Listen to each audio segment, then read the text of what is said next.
Alors, comment je vais? Ça va bien? C'est sûr qu'il y a quelques petits bas de temps en temps, à la fois moralement, à la fois physiquement, parce que, bon, j'ai des sténoses qui reviennent régulièrement.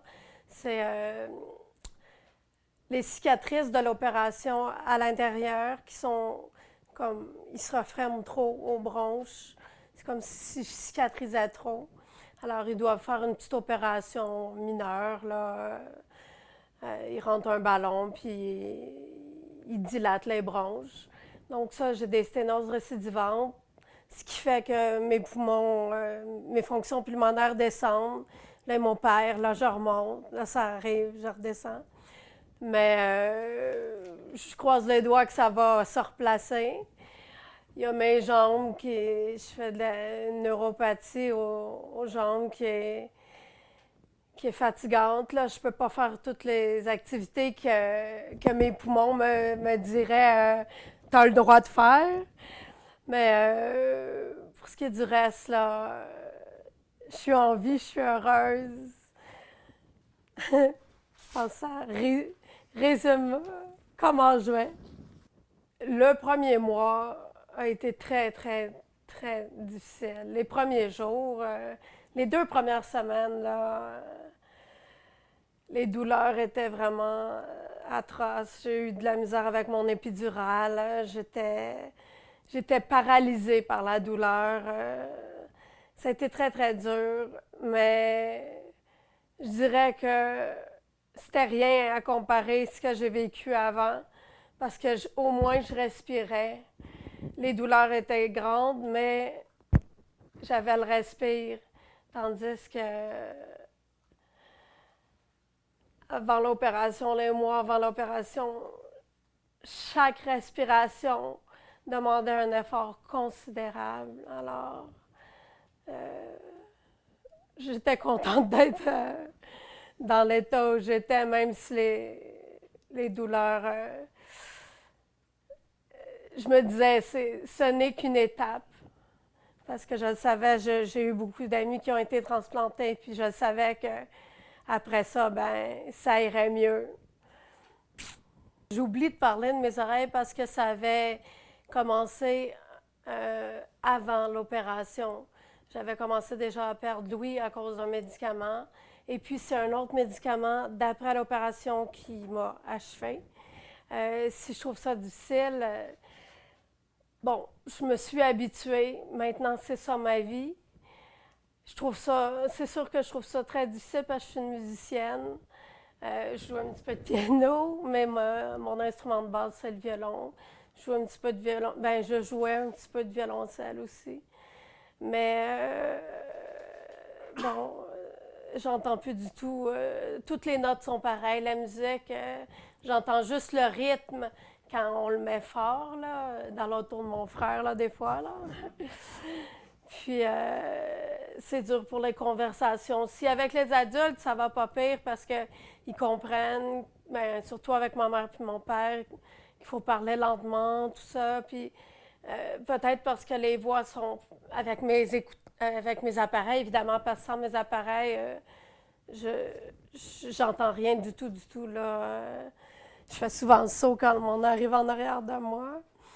Et puis, non, c'est difficile avec les enfants beaucoup. J'adore les enfants, puis je suis pas capable d'avoir de conversation avec eux. En plus, qu'ils savent pas écrire, ils peuvent pas parce que mes parents, si je comprenne pas, ben ils m'écrivent ce qu'ils veulent me dire, et puis ça va. Mais moi qui adore les enfants, de pas pouvoir avoir de jeu avec eux, de conversation, on, on fait, on essaie de se comprendre avec des gestes, mais c'est dur. Quand on est mort, on n'est plus là.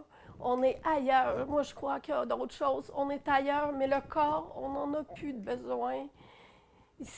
Il va être 6 pieds sous terre et on ne fera rien avec si c'est pas de redonner la vie à quelqu'un. C'est, c'est, je veux pas juger, mais je vais le dire, c'est stupide de ne pas signer sa carte. c'est pas pour juger les gens, là, mais on fait rien avec notre corps après.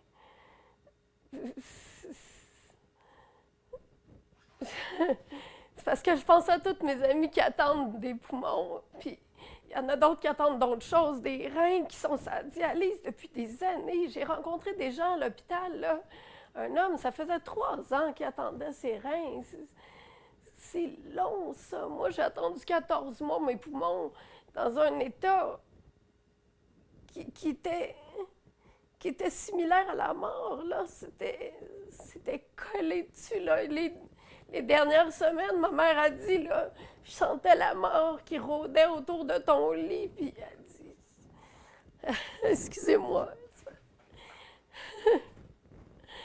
Quand je repense tout le temps à ça, puis que je repense à des amis qui sont morts, qui n'ont pas eu la chance d'avoir des poumons, qui attendaient des greffes, puis qui sont morts avant. Il y en a eu une, Nancy, excusez-moi.